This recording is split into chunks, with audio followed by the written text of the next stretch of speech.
Welcome to the Ken McElroy Show. I'm your host, Danille, here with Ken. Welcome, guys. Welcome. Hope you guys had a good weekend. Yes, and Ken has a hard out today at 11:50 because he has to go I have a closing at noon the deal. Yeah, with the attorney calling in. So sorry, guys. I got to jump off about 10 till. Yep, 11:50. But we had a fun weekend. Yes, it was. Gosh, we had 4 parties Friday? Saturday, 4. 4 parties on Saturday. We didn't make them all. Birthday party, wedding party, UFC party, and a holiday party. Yeah, that's right. But it was fun. You had a good time. Yeah, I did.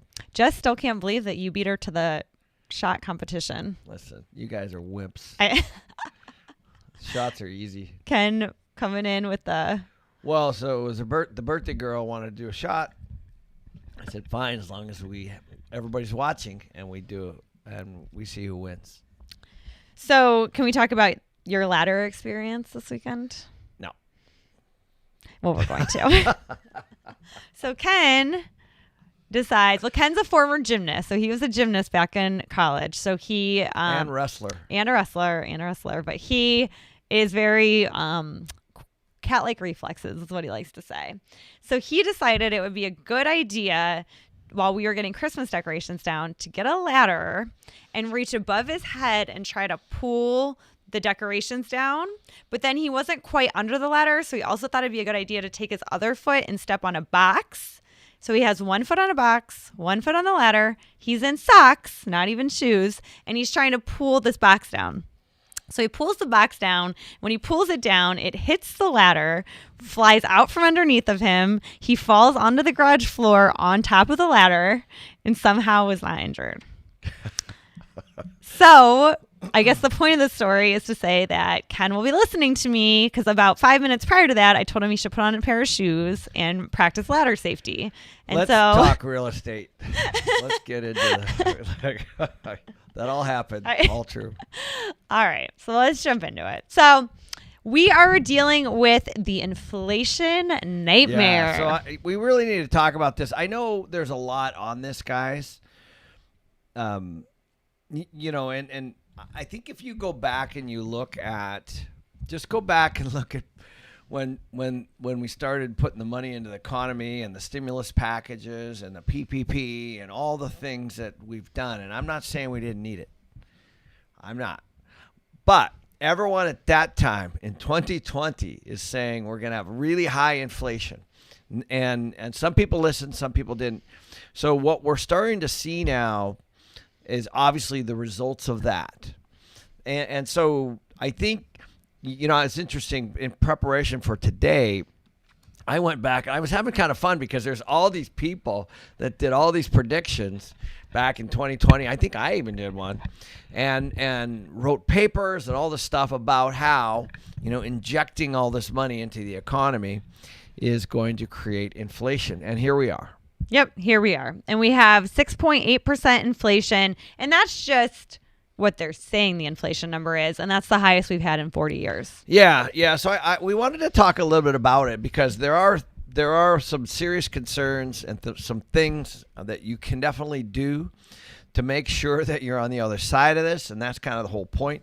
And obviously, we're going to try to focus it as much as we can around real estate, but I think it's all interconnected, especially if your residents are suffering. Maybe they're on fixed incomes, or maybe you have a lot of cash, because I think one of the things that happens when prices are going up, the human behavior is save more. That's what it is. And so if you take a look at the numbers, when you guys, a lot of you haven't experienced inflation like I did when I was a kid in the 80s. I remember when we had double-digit inflation. I remember when interest rates were 15, 18%. Google it. All you have to do is look at this. And that's part of, obviously I wasn't a business owner then, but I do remember the long lines for gas and all the things, because people were trying to get gas before it went up. So There's all the stuff that goes on, and we're starting to see the beginnings of this. We had some, now we're starting to see some massive lag in wages. We've talked about all this, and And so, well, if you're not getting a 6.8% raise, you're actually making less money this coming year than you were last year, basically. And I for some of these. For some of you, this might be rather obvious. And so, well, I thought it was interesting. You know, I was kind of looking into what's going around the world because inflation is not just happening in the U.S., it's happening worldwide. And Japan is giving a tax break to companies that are raising wages. Yeah. So they're basically like, we'll give you a tax break if you raise wages because we know that our citizens need to make more money. Yeah. And I think there's a couple things that we all have to wrap our head around. You know, one is Biden came out this weekend, I think it was this weekend or maybe it was last week. I watched it, basically saying that inflation, you know, the Build Back Better stuff was going to help inflation, help lower inflation. Oh, yeah, I know, right? If we print more money, it's going to help. I'm not trying to take a shot at Biden, but what I'm saying but is that's just not he did true. say that, period. Yeah. And what he said was things like health care and child services and daycare and all that stuff is going to be less with the bill. Okay, and that might be true, but they're also, somebody's paying for all this stuff. This money is being injected into the economy.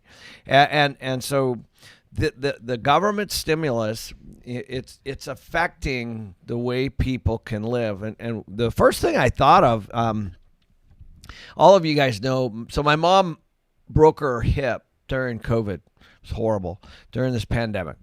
And so obviously we have all the health issues around it. She's vaccinated and all that, but regardless, you know, you still are kind of navigating you know, all my friends that are doctors say that you don't want to be in a hospital.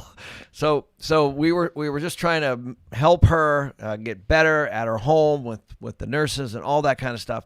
And so what it did is it forced us to really dig into her finances, because I don't know about you guys, but not a lot of parents are, you know, open book about, you know, the kind of money they make. And so anyway, what I found is that my mom has a $1,450 fixed Social Security check. That's what she gets each and every month. Now, the good news is that her home was paid off years ago. The home I grew up in, she still has that home. And so the point is that $1,450, it's going to be the same number in 5 years. Well, they raised it. They just raised Social Security, right? I know, but these fixed income retirees are in big trouble. If you're on a fixed income and you have a fixed number coming in, this is going to be a real issue, whether it's you, whether it's your friends, whether it's your parents, your grandparents. But I would even challenge you on that, because just because people aren't on a fixed income does not mean they're getting 7 and 10% raises every year with their companies. Yeah, no. I'm not talking about salary. I'm talking about my mom's not working. No, I know. She gets a check in the mail from Social Security. I know. Or a pension or whatever it is that you know is a fixed income number. That's, you know, though if you take a look, you know, $20 10 years ago could buy a lot more than it does today, period. And so, you know, my mom's fixed Social Security check, I'm sure, 10 years ago was $1,450. That's my point. Okay. So today it's $1,450. So things are going up. And so, you know, obviously I'm going to take care of my mom, and that's part of the reason we're digging in right now. I'm going to put a bunch of money in her bank account so she doesn't have to worry. But we had to move her and into a place that could take care of her, and her rent with food and all that, I know that's going to have to go up over time too, because their costs are going up, their food costs are going up, their labor costs are going up, all the things, electric is going up, all of that stuff, just like it's happening in my business as well. I'm sure their property taxes are going to go up. So the person who owns the facility where she is going to be looking at all these increases. And this is all boils down to, I know it's just my mom, but the point is her rent is going to go up. And that's one of the things I was telling my sister and my brother. I said, you know, it is what it is now, but it's going to go up because the costs, all these costs are trickling down, whether it's you individually at the getting food at the store, or whether it's insurance, or whether it's property taxes, or whether it's utilities, or whether it's food, or whether it's labor, or what, it doesn't really matter. It just all works its way up. Well, that's, something interesting you mentioned with the rent. So when I was digging into the inflation numbers, and some of you may know this, I think most of you probably don't, but 24% of the CPI, the Customer Price Index, is measured by owner equivalent rate, which measures how much money a property owner would have to pay in rent to be equivalent to their cost of ownership. So that's 24% of the CPI. So get this. So how they figure this out is they survey a selected group of people. So that's what they now back in the day, that's kind of how they had to do it, because there was no internet, there was no data, there was none of that. But now they still survey a group of people. So when they surveyed these people, which is how they got to the 6.8% inflation rate, they're saying their increase is 3.5%. But if you look at the actual data of the largest homeowners nationwide, they're showing a 17% year over year increase, which is more what we've been seeing down with the rents and everything else. So if you did that and you used actual data, it would take the CPI from 6.8% to 10.1%. Yeah, and they can't do that. And the other thing is the CPI, if I remember right, it actually has like 1,000 things in the mix. So it's just not a few things. It's a lot of things. The basket of goods in order to figure out the CPI, or the Consumer Price Index. But over time, if you take a look, there are a lot of things that are not in there. Oh, for sure. But I just thought with the 23%, and they're fudging those numbers, that's going to really affect the inflation rate. Plus, if you think of it this way, is maybe part of the reason that they don't want to raise rates is that's going to increase the monthly mortgage and then to the rent ratio, and it would increase the CPI. Well, so that's actually the real issue here.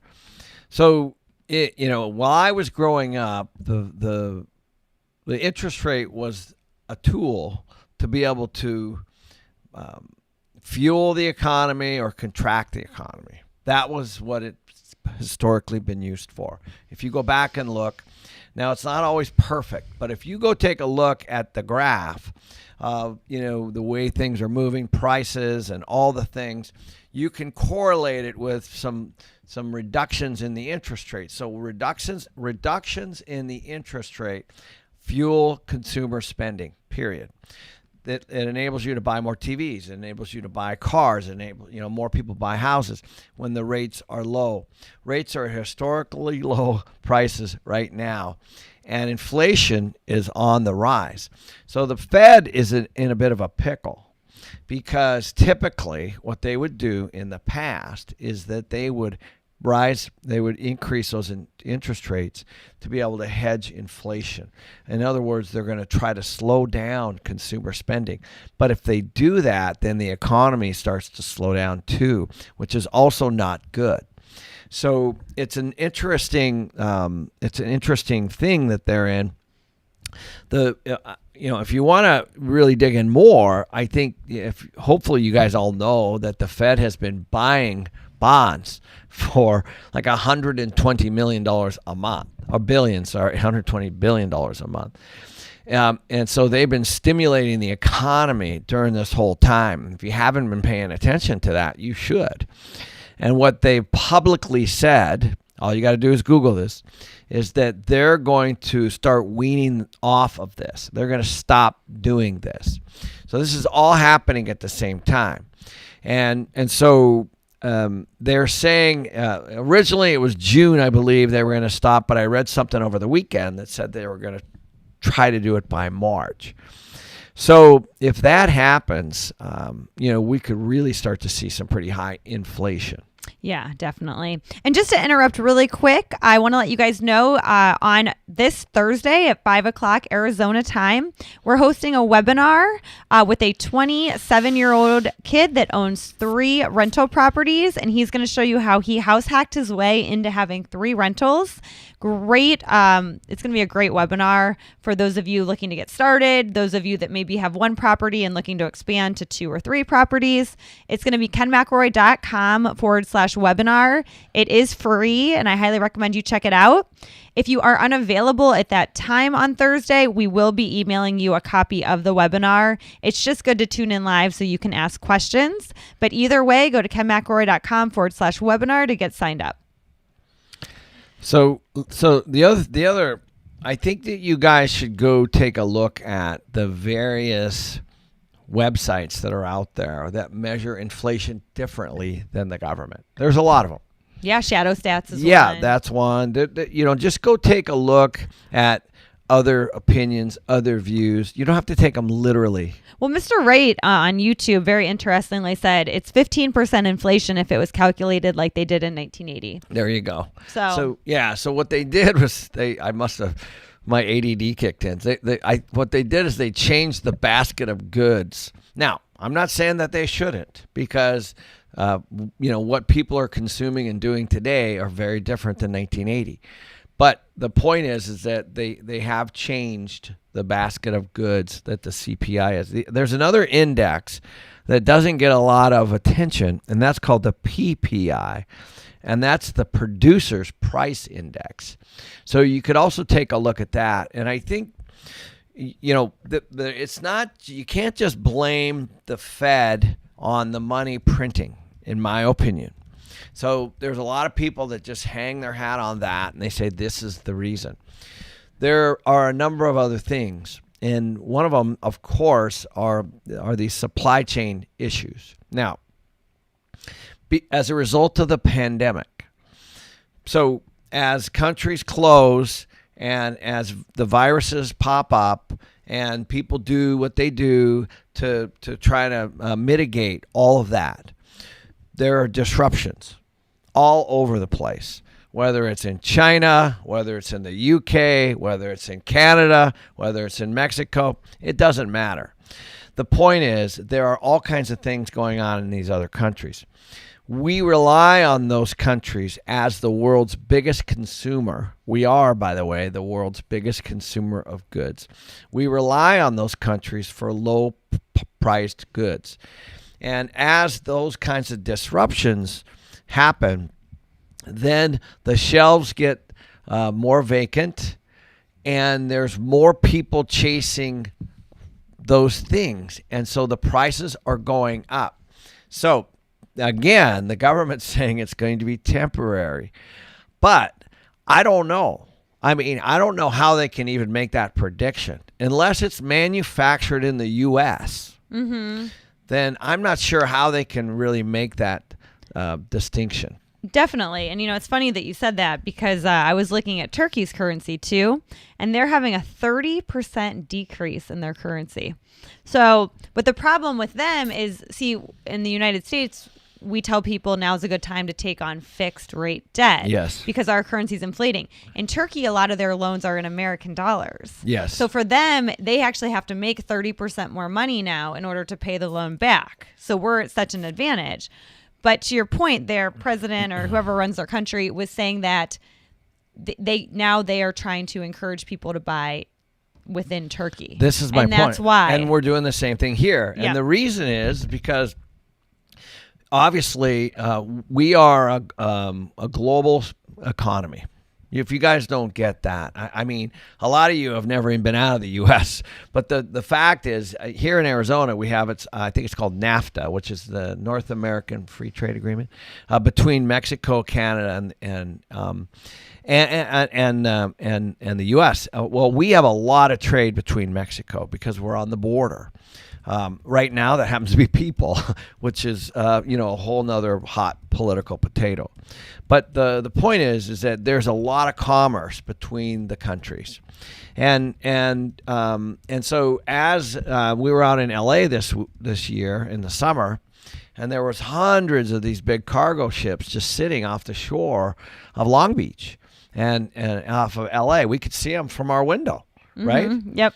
And in addition to that, we have a trucker shortage. Now, we probably listen. I think that the vaccines and the vaccine mandates are two different issues. We've had vaccines forever. I have no problem with vaccines. But the mandates, that's what's disrupting. That's what's going to disrupt the labor market even more next year.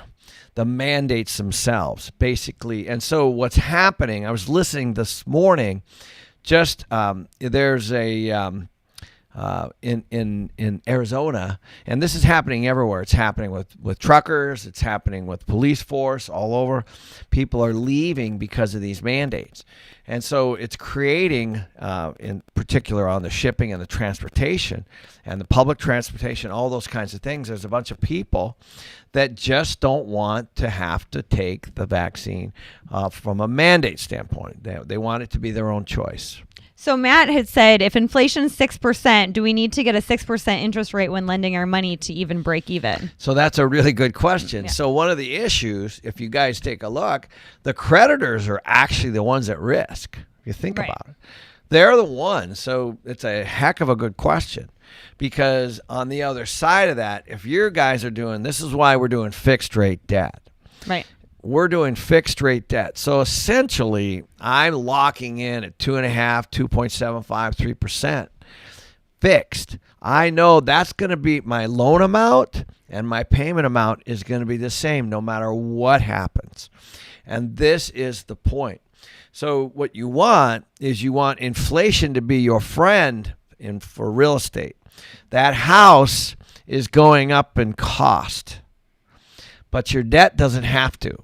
If you fix your debt and fix your price of the payment, then that'll stay what it is. Rents will go up, the price of the house will go up, and you'll get equity. You'll get real equity growth by letting inflation be what it's going to be. And that is kind of the point. And I don't want to get political on the mandates, but they're going to disrupt the labor markets, and they're going to disrupt things. And so what we're heading into next is we're heading into wage growth. We're heading into disruption just for distribution. All of that stuff is in the process of happening now. Eminem said the asset is no longer the house, it's the mortgage. Ah, good one. I like that. So it's interesting. This weekend, I did a little thing for, for Kiyosaki. He asked me to come speak, and I said, cash is a liability, and debt is now the asset. It used to be the other way around. When I was a kid, it was the other way. Cash was an asset. Yeah, and on the balance sheet, technically, it's true. If you really take a look at it, it sits there as an asset. And but now it's the opposite, because if you give money to, let's say, and it's sitting in a bank, like my mom, $1,450 a month. That's what she gets, period. That's what she's going to have in 2 years or 3 years. She's going to have $1,450, and things are going to go up, and she's slowly going to, it's slowly going to be able to buy less. And if you have money in a bank, same thing. If you have money in savings, and people are hunkering down, and I don't blame them. Yeah. I don't blame them. I mean, things are going up, things are costing more, and people are resilient. They're going to figure it out. Yeah, but you do need to have, some, reserves or whatever. But what we're saying is you don't want to be sitting on a massive savings account right now. Well, no. I do think you need some reserves, right? I mean, you went through this. You were afraid of inflation last year. Yep. And so you bought another rental. Yeah. You were sitting on a lot of cash. You have cash. Too much, yeah. You had cash in reserves, but you put some to work. You understood it a year ago, and here we are talking about it. Yeah. How long have you had that place? A year. 1 year. Yeah. So 1 year ago, we were having this conversation, and we say, listen, there's going to be disruption from the stimulus money, from the supply chain issues, and all of those kinds of things. And what we're going to see is we're going to see prices go up. We're going to see rent go up, because what happens is, guys, we have a rental shortage. Period. We have a housing shortage. Period. We do. It's math. It's factual. There's nothing that you guys can argue about that would be accurate, because all you have to do is take a look. That we have more people wanting houses, more people wanting rentals than we have houses or rentals. Yep. Period. That's driving things up. And so we have rent growth projected anywhere in Phoenix. It was 11%. In Houston, where I bought, it was also 11%. There was an article that came out today. Well, and that's average 11%. That's right? average, guys. I know Scottsdale's been like almost 20%. This is not good for renters. Yeah. I'm telling you guys, like, I'm a landlord, but this is not good for renters. It's not good if a $1,000 rent goes to $1,100. It just isn't good. Yeah. It's, there's supposed to be gradual increases over time. And that's what stability means. So the problem is, it's so expensive. I was looking at a deal last week, a new construction deal. We had to pass. We had to pass because construction costs were so high. Right. We would have normally bought this land and built this property. But now the costs to build it are so darn high, it doesn't make financial sense. And so now, this is not necessarily a government issue. This is a supply chain issue. Construction costs are higher. Labor costs are higher. Now, there are things we can point to policy issues, of course, but it's not all wrapped up into one big thing. Now, Mr. Wright wanted to know, when do you think we will see assumable mortgages again? And I think we should start, because I don't even know what an assumable mortgage is. It's a really good question. So on the commercial side, we actually have them. So we have, and so here's what an assumable mortgage is. It basically means that, let's say you get a mortgage at 3% and you own someplace. That means I come in and I want to buy your house or your rental or whatever it is. I can assume your mortgage. I can step into the terms of your mortgage. Okay. That's what assumable means. So if you think about it, the reason they haven't been big is because interest rates have gone down. So let's say you owned something 5 years ago. Your rate was probably 4.5%, 5% 5 years ago. Yep. Okay, so today you're at 3.25%, let's say. So I'm not going to assume that. Right. Because your mortgage was significantly higher 5 years ago. So I'm not going to step into the shoes. It really works well for when rates are going up. So we might see that next year then, if rates start to go up. It's a really, really insightful question, guys. Make sure I'm going to dig into that one a little bit more after this live. That might be a good strategy for people. I didn't even know that was a thing. They're out there. They're really, really good. The other thing is, if you can do owner carry, fixed, do that. Do anything. It doesn't really matter. You don't have to buy from a bank. Just do anything, make any kind of a deal with anybody that will give you a fixed rate. That's all that matters. And Brent had asked this on YouTube, how long fixed? Permanently fixed for the life of the loan. So 30-year fixed. Years, like 30 years, 40 years, whatever they'll do. Like, go as long as they'll allow. 30 is ideal, if you can only do 15, but 30 is the best. Yeah, obviously. Well, it's usually 30-year amortization, which means that you take 100, let's say 100,000 divided by 30 years, and that's amortized over 30 years. There are some products out there, some loan products that are 40. Mm-hmm. They're new. I've done some of them. There's one through HUD, Housing of Urban Development. That's a 40-year product that, and all that does is spread your payment over 40 years. So it lowers your payment, increases your cash flow. So I would expect that you're going to start to see more of those longer term kinds of loans. Yep. But they make things more affordable for people too when they're stretched out that long. But guys, like I can't emphasize enough. If you have anything that's variable, get out of it. Yeah, be careful. Like seriously. Pay it off. Yeah. If you have things that are floating up, you're losing. Trust me. Just do the math. When you got to be careful too, what your banker tells you, because I used to work at a bank way back in the day, and I think I told you the story where we would do those adjustable rate loans, and then I think the rates at the time were like 3.25% or something like that. Well, our manager told us, well, they can't go up past 9.5%. So every time we would sell the loan, we'd say, well, it can't go up past 9.5%. But that was nowhere in the 30 pages of documents you have to sign. But we didn't know we were lying because our manager told us that, and her manager probably told her that. Well, there's no cap on them. And so I remember one time I had this couple that sat down for like 3 hours and read through every page, and they're like, we don't see where there's any kind of cap. And that's the thing, there wasn't, but nobody ever reads anything. Great question, right? So this is the issue, guys. Like, think about it. If you're a lender, what would you be concerned about? Right now, you are borrowers. Some of you might be lenders, but what are you worried about mostly? Getting your money back, and if you can lend it out at higher rates, then you're going to. If it can adjust with the market, then you're going to, because the money that you lend today is going to be priced.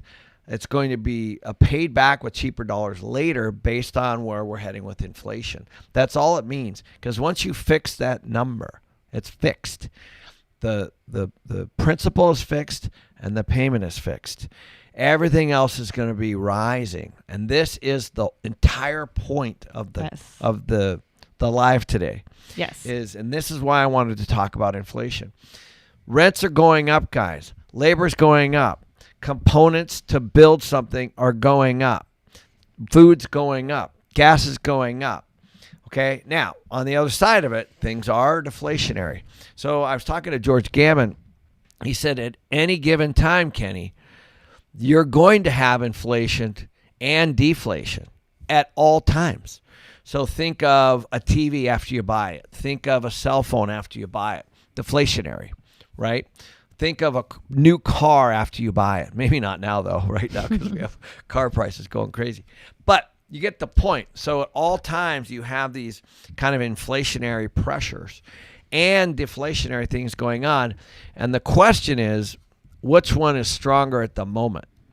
And right now, by a long shot, inflation is stronger at the moment. And I would encourage you guys to go back and look at Jerome Powell's statements. Just go look. First, they started off with there will be no inflation. Then it moved to inflation's going to be transitory. Then it moved to, well, maybe it is going to be a little long term. Just go look. It's all on the internet. So it's kind of like the Fauci said, oh, you just need one shot. Now you need two. Now you need three. Now you need four. Same kind of stuff. So I'm not. And by the way, it's hard to predict this stuff, but you guys need to just do your own homework and make your own best judgment here, because you can't put that much money into an economy, and you can't shut down the world without massive disruption. And what we're seeing are the results of that right now. Yeah. And just so you guys know too, we are having a webinar on Thursday. It's going to be free. It's going to be house hacking. I'm having our guest Zach on. He's 27. He's house hacked 3 properties by 27. So if you're getting started, I think you could learn a ton from him, even if you only have 1 or 2 rentals and you're trying to get more. It's kenmcelroy.com/webinar, and you will get it emailed to you if you can't attend, and it's free. And also make sure you hit the like button if you're watching. It really helps us. It helps us put together this content for you. And it also lets us know that you like this kind of content. Yeah. And as always, thank you guys for listening. My little rant today. You're fired up today a little Well, bit. I just, it upsets me that people work their butts off and they get a fixed income and they retire and now they're going to be struggling. Yeah. It just pisses me off. Yep. Now, everyone keeps mentioning, how Robert Kiyosaki thinks there's going to be a housing crash coming up. And I know that we had talked about a housing crash when the pandemic first started, before we realized the government was going to print stimulus and get involved and put a freeze on mortgages. A couple questions on this. Do you still see a housing crash coming? And if you do, why are you also telling people to buy right now? Yeah. So the reason I'm telling people to buy is because simply to get into debt. Yeah. Good debt. Good fixed debt. Yep, that's it, guys. Like, I don't know. So I have a very different mindset when it comes to house prices. Everybody wants to know what I think. Is it going to be up next year? And the reason they want to do that is because they look at and see how it pertains to them personally with their own personal net worth. Okay, I don't do that. So when I'm looking at things, I've bought properties that have gone down in value before. But I'm a long-term holder guy. I'm a cash flow guy. I'm using debt. So when I believe that debt is an asset right now, and so I'm trying to get into debt, I don't know. Now, obviously, the housing market is not global. It's not even national. It's not even statewide. So it's very, very, very local. But I will tell you some things to watch. And so I do believe that you need to get into good debt that's covered by a renter. Yes, I do believe that right now to hedge inflation. We just had an entire chat about that for the last 30 minutes. So now, what Robert's talking about is very different. So there's when everybody talks about M1, M2, all of that, and I don't know if you know, but they stopped reporting M2. Guys like Jeff Snyder and George Gammon, they just smile and laugh. They're like, I don't think you understand what the euro dollar market is or the shadow dollar market is. And this is big. This is a big issue. And so this is where Robert's head is. So what this means is as we buy from China, let's say they make whatever they make. We pay them in U.S. dollars. Things are denominated in U.S. dollars. The majority, you just mentioned it about Turkey. The majority of the world takes the U.S. dollars as payment for goods and services, period. And if you really want to see something that'll freak you out, last week there was an article that Russia and India stopped taking U.S. dollars as a form of payment. Just Google it. So other countries are starting to look at our dollar, our economy, our inflation, and they're starting to make decisions. And so I think hopefully you guys all saw, because we did a video on this, about Evergrande. Evergrande defaulted last week. So what does that mean? They're the largest housing provider and housing company in China. And I can't remember off the top of my head, but it's a part of China's GDP. They're so big. And I think George said it was like 12 or 13% of their GDP. Okay, they defaulted.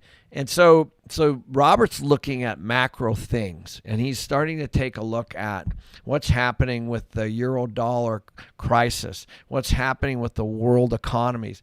And then, of course, these new strains of viruses are coming out, and they're continuing to shut things down.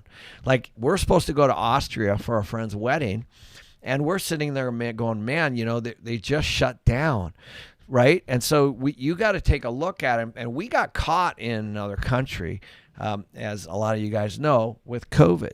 And so we didn't want to be sucked up into that hospital system if we got sick, God forbid, got really sick. So people are making decisions on what to do. And all it's doing is it's hurting economies. And that's what Robert's looking at. He's looking at everything from a macro standpoint, how the money flows in and out of all these different countries and why. And there are lines being drawn. And so when he's talking about a housing crisis, what he's talking about is collateral. It's hard to find good collateral. And so he's looking at it from a defaulting of debt standpoint. And he's not looking at it at a micro level, but there, if even Zillow, I think, and Redfin and Realtor, people always make jokes of me because I call it Realtor, but it's Realtor. They all came out with their predictions for next year. And they said, period, the rising cost of housing from a construction standpoint is going to make a very small dent, but also we're going to have a massive increase in listings, all of them.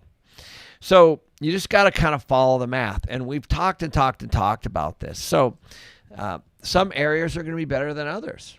Like, I don't know about you guys, but I'm going to go out on a limb and say I think New York, Seattle, and Portland and San Francisco probably might have a rough year. But cities in Texas and Florida are probably going to do okay. That's because of policies that are going on there. New York still has a rent or a moratorium. They extended it. Okay, so if you're a landlord there or you're a buyer, are you going to buy there? Right. Now, I'm not even getting into the whys. I'm just saying, like, are you going to deploy money there? So those have lags. I talk a lot about precession and Buckminster Fuller, where you drop a pebble in the pond and then there's corresponding rings. There are rings that happen as a result of decisions.